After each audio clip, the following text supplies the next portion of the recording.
Hello students, today we are back with a new class 8 Science Chapter 1 Crop Production and Management। हम सब जानते हैं कि plants और एनिमल्स को ज़िंदा रहने के लिए खाने की ज़रूरत होती है, जो कि हमने पिछली क्लासेस में भी पढ़ा है। हमने ये भी पढ़ा था कि प्लांट्स जो हैं अपना खाना खुद ही तैयार करते हैं फोटोसिंथेसिस प्रोसेस से, जो कि हमने पिछली बार आपको क्लास 7 में बताया था हमने। और एनिमल्स इंक्लूडिंग ह्यूमंस अपना खाना प्लांट्स से प्राप्त करते हैं और दूसरे एनिमल्स से प्राप्त करते हैं। मगर क्योंकि इंसानों ने इकट्ठे रहना शुरू कर दिया है, अलग अलग काम अपने बांट लिए हैं, कोई खेती करता है, कोई व्यापार करता है, कोई साइंटिस्ट है, तो कोई समाज सेवक है, तो हर एक के पास इतना वक्त नहीं है कि वो अपने लिए खुद ही खाना तैयार करे। तो इसलिए सभी को खाना प्रोवाइड करने के लिए, लार्ज पॉपुलेशंस के लिए एक organised regular production, proper management और डिस्ट्रीब्यूशन सिस्टम्स की ज़रूरत होती है। इसका मतलब कोई अनाज उगाएगा, कोई उसको स्टोर करेगा और कोई उसको आगे ज़रूरतमंद तक पहुंचाएगा। तो इस सारे सिस्टम को क्रॉप प्रोडक्शन एंड मैनेजमेंट कहते हैं। हमने पढ़ा था कि आज से 10,000 साल पहले तक पीपल वर नोमैडिक, मतलब वो खाना बदोश थे। वो एक जगह से दूसरी जगह तक खाने और शरण की खोज में चलते रहते थे, मूव करते रहते थे। वो रॉ फ्रूट्स खाते थे, वेजिटेबल्स खाते थे और जानवरों का शिकार करते थे। मगर समय के साथ इंसान ने भूमि पर खेती करना और चावल, अनाज और दूसरे तरह के फसलें उगाना सीख लिया। तो इस तरीके से एग्रीकल्चर की, खेती की, किसानी की शुरुआत हुई।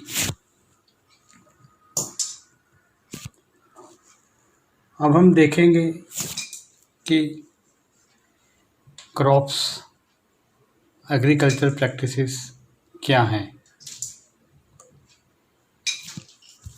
एग्रीकल्चर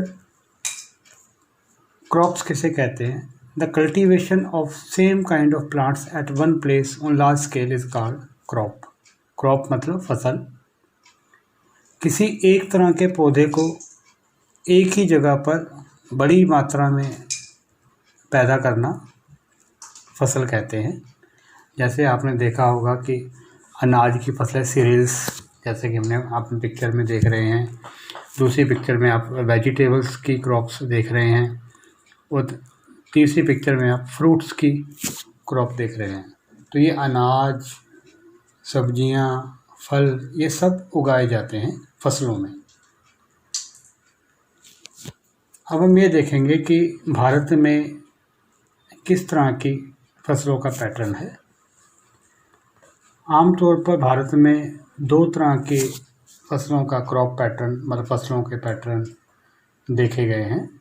जैसे कि खरीफ क्रॉप, जो कि रेनी सीजन्स में शुरू करते हैं और विंटर्स तक ये फसल पक के तैयार हो जाती है। जैसे कि पैडी, मतलब चावल को, क्योंकि इसकी फसल को बहुत सारे पानी की आवश्यकता होती है, तो ये रेनी सीजन में इसको उगाया जाता है। मक्का भी खरीफ की फसल में आता है। अब अगली पिक्चर में आप देख रहे हैं सोयाबीन भी खरीफ की फसलों में आता है। कॉटन, जिसको कि रुई भी बोलते हैं, कपास भी बोलते हैं, तो ये भी रेनी सीज़न में बोया जाता है, तो इसको खरीफ की फसलें कहते हैं। दूसरी तरह की फसल है जो कि सर्दियों में बोई जाती है, इसे रबी क्रॉप्स कहते हैं। रबी की फसल जैसे गेहूँ आप देख रहे हैं पिक्चर में, ग्राम्स मतलब चना, दाल, पी मतलब मटर, मस्टर्ड सरसों की खेती, ये सब विंटर सीज़न में उगाए जाते हैं और गर्मियाँ आने तक ये फसलें तैयार हो जाती है, तो इनको हम रबी की फसलें कहते हैं। अब हम देखेंगे कि क्रॉप प्रोडक्शन में बेसिक प्रैक्टिसेस क्या क्या हैं।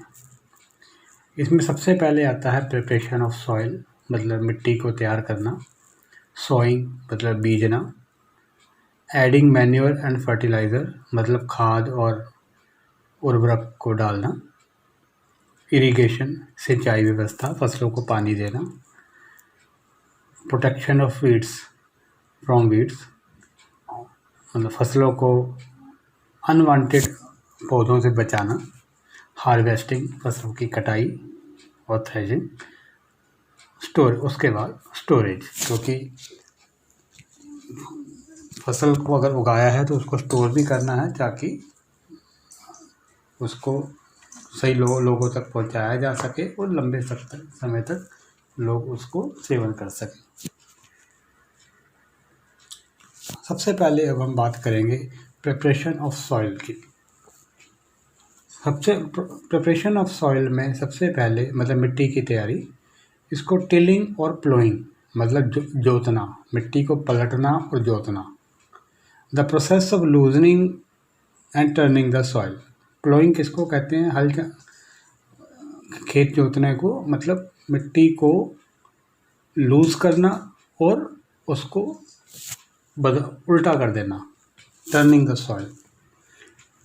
तो इसके लिए कई तरीके के औजार यूज़ किए जाते हैं, जैसे कि प्लो, आप देख रहे हैं हल, आप पिक्चर देख रहे हैं हल की, ये बड़ा पुराना मेथड है, बैलों के साथ लोग हल जोतते थे।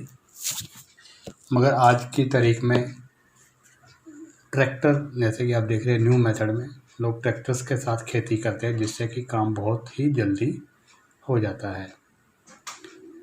अब हम आपको हल के बारे में बताएंगे, डिफरेंट पार्ट्स ऑफ प्लोज। इसमें सबसे पहले तो एक ग्रिप होती है जहाँ से कि किसान उसको हल को पकड़ते हैं, फिर उसका हैंडल होता है, फिर बीम होता है जिसको कि बैलों के साथ जोड़ देते हैं, इसका फिर वेज होता है जिससे कि हल जो है, जो मेटालिक पार्ट है लकड़ी का, उसको कस के पकड़ा रखता है लकड़ी के साथ। फिर एक शेयर है पार्ट जो कि मिट्टी में घुस के उसको शेयर करता है, और उसके बाद है बॉडी, इसका हल का पूरी बॉडी। तो ये बच्चों आप लोग देख रहे हो एक कंप्लीट पिक्चर हल की, जिसके कि अलग अलग पार्ट्स के बारे में बताया है। तो ये बच्चों आप लोग देख रहे हो एक कंप्लीट पिक्चर हल की, जिसके कि अलग अलग पार्ट्स के बारे में बताया है। अब आप इसको वीडियो देखिए कि किसान कैसे हल जोतते हैं।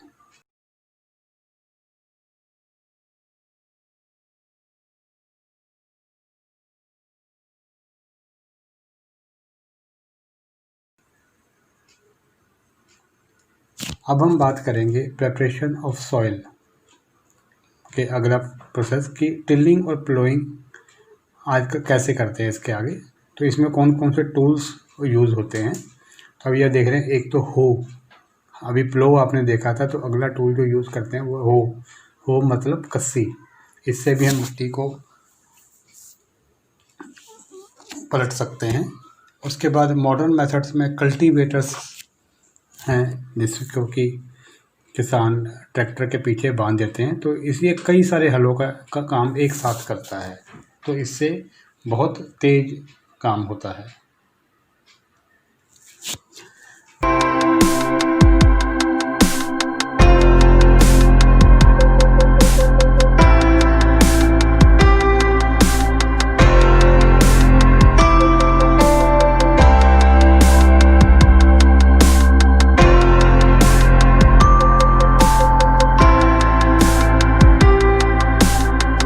मैनेजमेंट में अगला स्टेप आ जाता है सोइंग।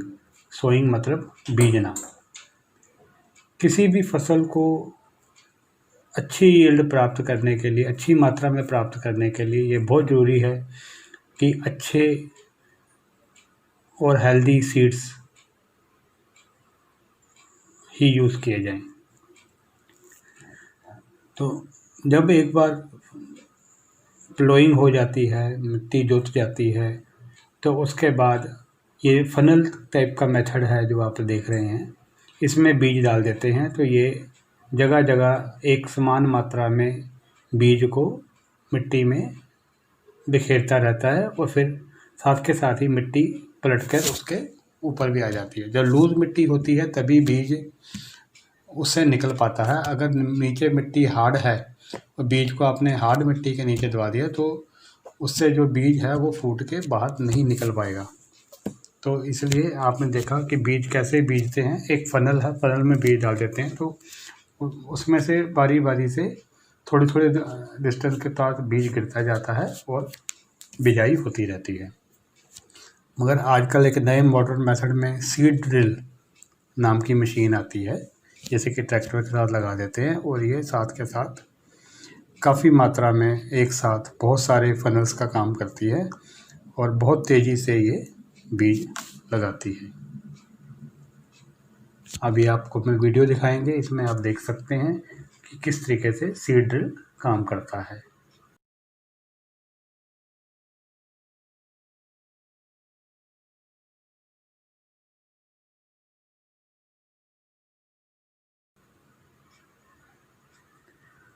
तो बच्चों, तीसरा स्टेप जो है क्रॉप प्रोडक्शन एंड मैनेजमेंट में वो आता है एडिंग मैन्योर एंड फर्टिलाइजर्स, मतलब खाद और उर्वरकों का प्रयोग।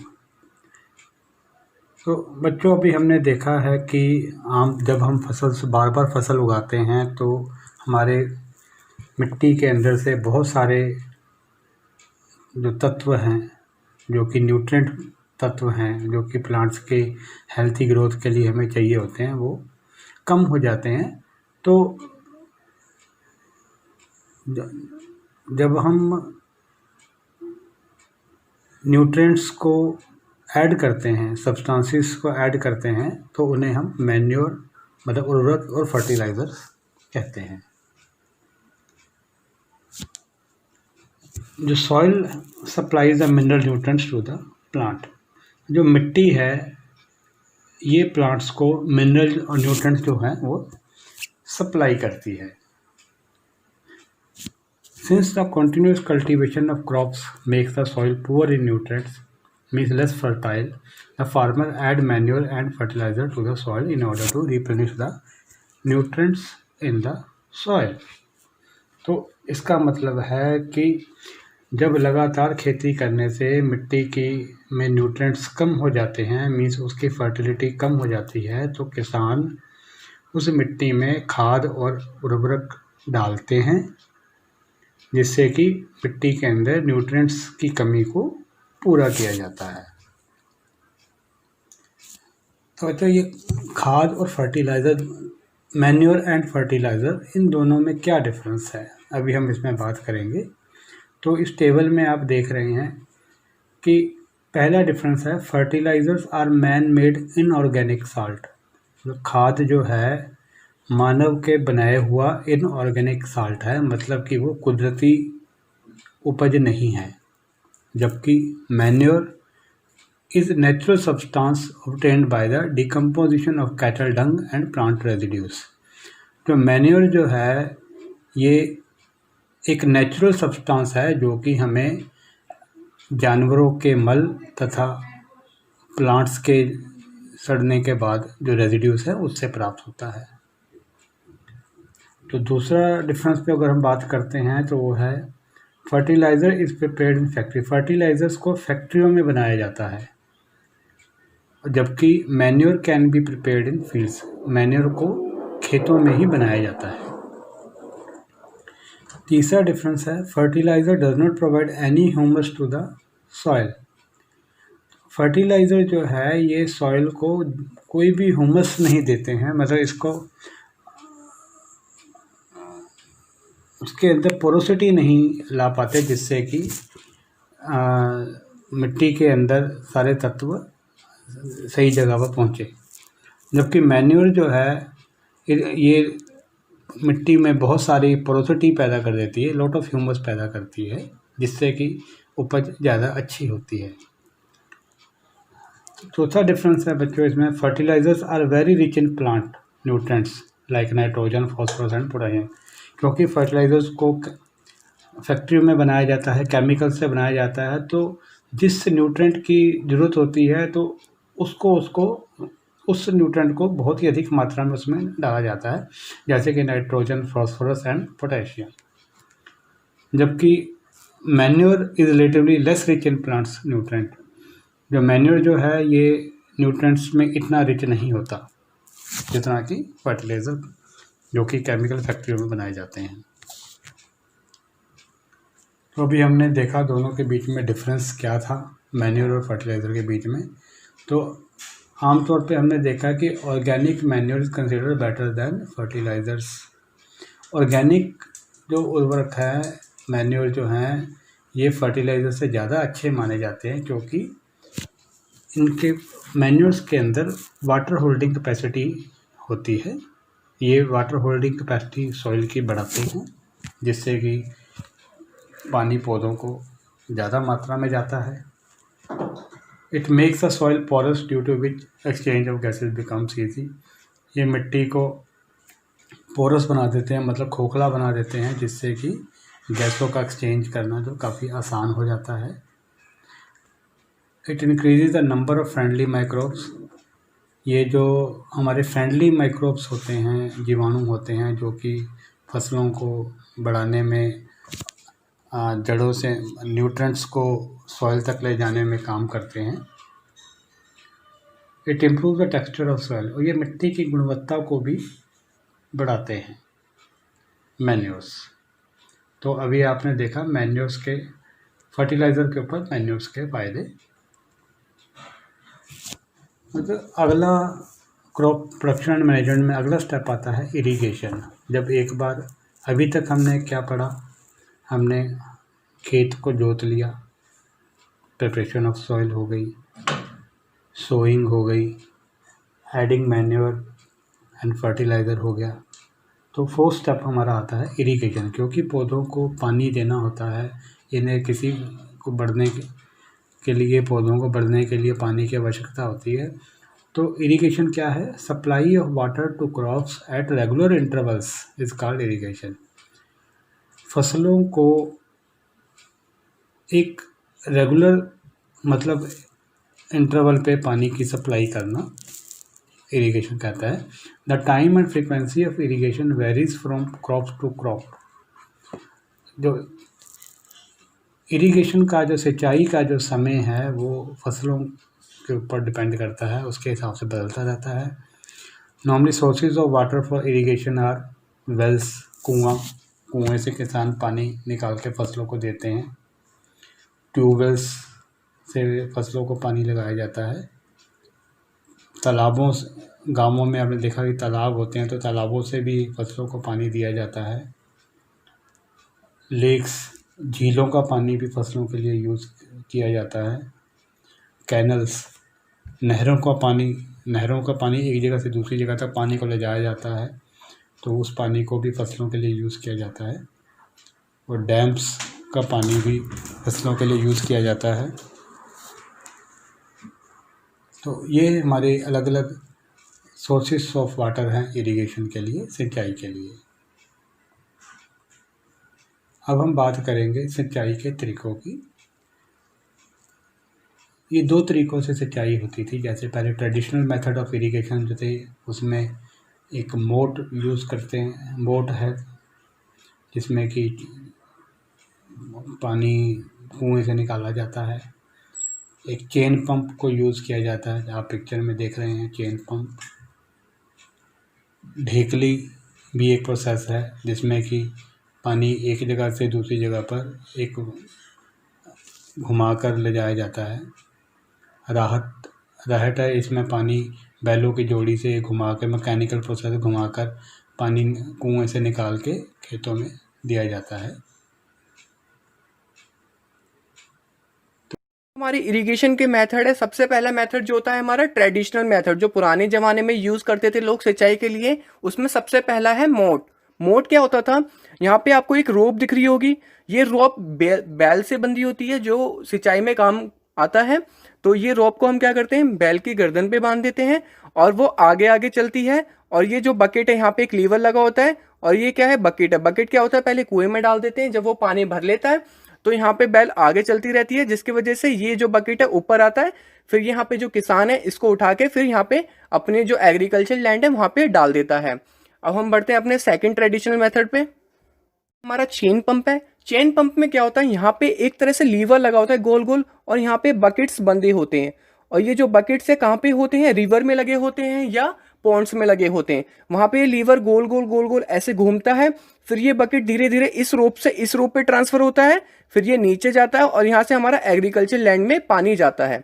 तो यहाँ पे दो लीवर होते हैं, एक लीवर यहाँ पे लगा होता है, दूसरा लीवर इस डायग्राम में शो नहीं करा हुआ है। ये एनसीईआरटी का डायग्राम है, मैंने इसलिए लिया है क्योंकि आपको बेटर समझ में आ जाए। और ये यहाँ पे एक और लीवर रहता है जो कहाँ पे होता है, पॉन्ड्स या लेक्स में होता है। तो वहां पे यहाँ पे बकेट्स बंधे होते हैं। ये क्या करता है, वहां से लेक्स में पानी उठाता है, फिर ये धीरे धीरे इस रूप पे आता है और यहाँ से ये नीचे गिर देता है। नीचे गिरने के बाद ये एग्रीकल्चर लैंड में धीरे धीरे यहाँ पे चलता रहता है। अब हम बढ़ते हैं अपने थर्ड ट्रेडिशनल मेथड पे। हमारी ये वो है ढेकली। ढेकली में क्या होता है, यहाँ से हम वेल में से या कुएं में से पानी निकालते हैं। ये हमने एक वुड की बीम बना रखी है यहाँ पे, और यहाँ पे एक बहुत बड़ा पत्थर बांध रखा है इस वुड की बीम से। तो होता क्या है, इसमें बकेट बकेट जो है पानी क्या करते हैं हम डाल देते हैं। उस समय ये जो यहाँ पे पत्थर है वो बंधा हुआ नहीं रहता।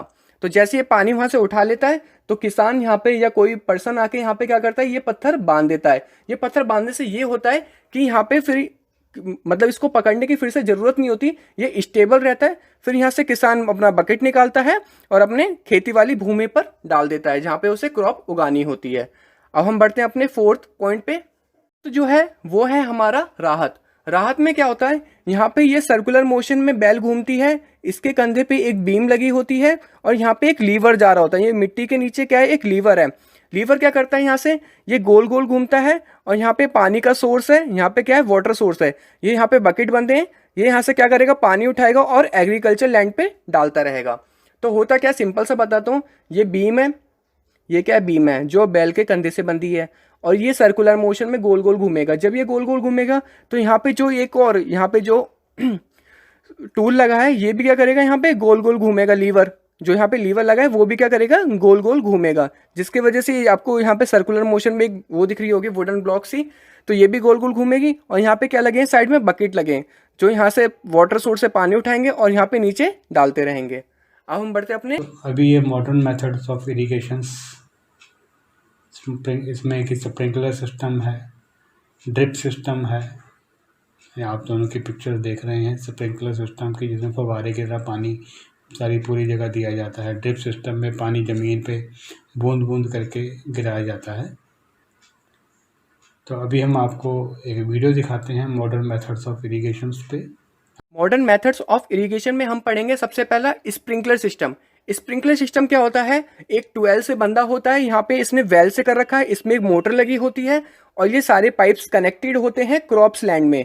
क्रॉप्स लैंड में डिफरेंट डिफरेंट रो में ये पाइप्स लगे होते हैं और यहाँ पे ये क्या है, नोजल है। नोजल क्या करेगा, स्प्रे करता रहेगा, धीरे धीरे वहां पे पानी देता रहेगा। इससे हमें एक फायदा होता है, एक तो पानी का कम खर्चा होता है और ये ज़्यादातर सॉइल लैंड पे नहीं यूज़ किया जाता है। ये ज़्यादातर वहाँ पे यूज़ किया जाता है जहाँ पे क्या हो, सैंड लैंड हो। सैंड मतलब जहाँ पे रेत वाली भूमि हो, क्योंकि वहाँ पे ज़्यादातर पानी टाइम टू टाइम चाहिए होता है। इसलिए स्प्रिंकलर सिस्टम हमारे ज़्यादातर सैंड वाली मिट्टी पर यूज़ किया जाता है। अब हम बढ़ते हैं सेकंड पे। सेकंड पॉइंट है हमारा ड्रिप इरिगेशन सिस्टम। ये भी हमारा क्या है, मॉडर्न मेथड ऑफ इरिगेशन है। यहाँ भी मोटर बंदी होती है और पहले वाले में जो तो स्प्रिंकलर सिस्टम में वहाँ पे स्प्रे होता था, बट यहाँ पे वो काम नहीं होता। यहाँ पे पाइप्स लगी होती है डिफरेंट रोज पे, जो जहाँ पर क्रॉप लगी होती है वहीं पे एक नोजल खुड़ा रहता है जहाँ से ये वाटर प्रोवाइड करे होते हैं। वहाँ पे क्या होता है, होल होता है जहाँ से वाटर प्रोवाइड करते हैं। इसमें भी हमारा पानी का बहुत कम खर्चा होता है, इसलिए हमारा किस में आता है, ये मॉडर्न मेथड ऑफ इरिगेशन में। अब हम बढ़ते हैं अपने नेक्स्ट टॉपिक की तरफ। अभी आप इसको देखिए ताकि आपको अच्छे तरीके से समझ में आ जाएगा।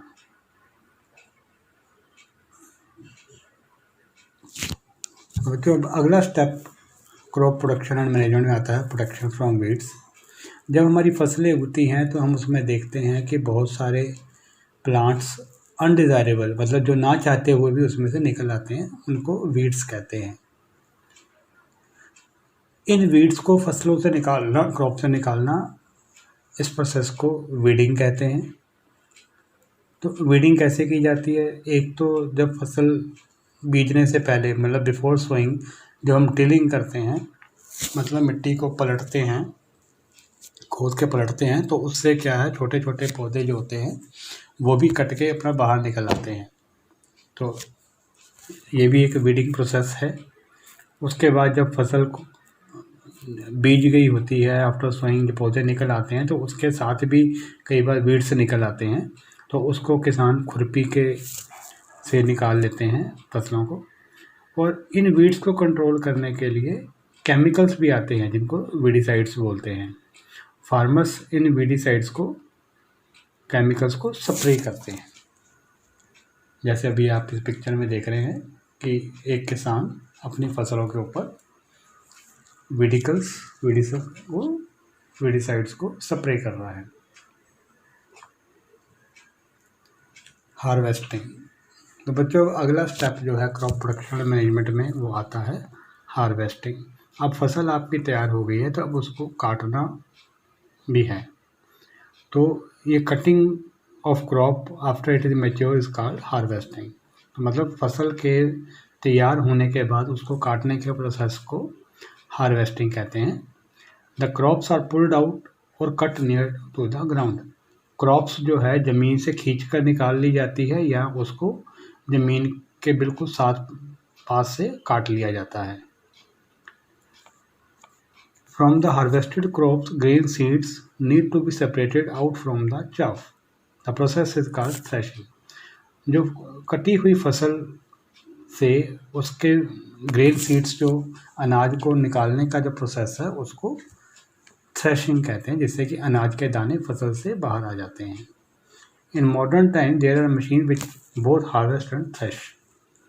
तो आजकल के समय में ऐसी मशीनें आ गई हैं जो कि हार्वेस्टिंग और थ्रेशिंग दोनों काम एक साथ करती हैं। जैसे कि अभी आप ये पिक्चर में देख रहे हैं, कंबाइन हार्वेस्टर की ये जो मशीन है, ये फसल को काटती भी है और फसल से अनाज का दाना भी उसी समय उसके साथ ही निकाल लेती है। अभी आप एक वीडियो देखें जिसके अंदर की फसल कट रही आपको दिखाई देगी किस तरीके से यह मशीन काम करती है।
तो बच्चों अब आखिरी स्टेप जो है क्रॉप प्रोडक्शन एंड मैनेजमेंट में वो आता है storage. Storage of grain is an important task if they are to be kept for longer time. आमतौर पर हमें मालूम है कि हम अपने घरों में भी अनाज को एक साल 2 साल तक बचा कर रखते हैं, इकट्ठा स्टोर करते हैं। कुछ सरकार भी हमारे लिए इकट्ठा करके रखती है, ठीक है। तो इसको इकट्ठा करने से पहले हमें ये ध्यान रखना पड़ेगा, फसल काटने के बाद उसको स्टोर करने से पहले उसको मॉइस्चर फ्री होना ज़रूरी है और उसको इंसेक्ट्स, कीड़े मकोड़ों से, चूहों से और माइक्रो ऑर्गेनिज्म से बचाना होता है। तो इसको बचाने के लिए harvested grains need to be dried from the moisture under the sun before storage. इसको फसल को स्टोर करने से पहले इसको सूरज की धूप में उसको सुखाया जाता है, उसके मॉइस्चर को कम किया जाता है ताकि उसको स्टोर किया जा सके। अदरवाइज़ इंसेक्ट्स, रैट्स और माइक्रो ऑर्गेनिज्म उसके अंदर पनप जाएंगे और वो फसल जो है उपयोग के लायक नहीं रहेगी। हम फसल को जूट बैग्स में स्टोर कर सकते हैं, घर में मेटल कंटेनर में स्टोर कर सकते हैं, जैसा कि हम लोग करते हैं। मगर लार्ज स्केल पर स्टोर करने के लिए दो तरीके हैं, सिलोज एंड ग्रेनरीज। आप ये पिक्चर में देख रहे हैं, ये पहली पिक्चर में सिलोज है। ये बहुत बड़े बड़े गोदाम सरकार की तरफ से बनाए जाते हैं जिसमें कि अनाज को काफ़ी लंबे समय तक स्टोर किया जा सकता है। और दूसरे ग्रेनरीज हैं जिसके अंदर की अनाज को बोरियों में भर भर के हम स्टोर करते हैं।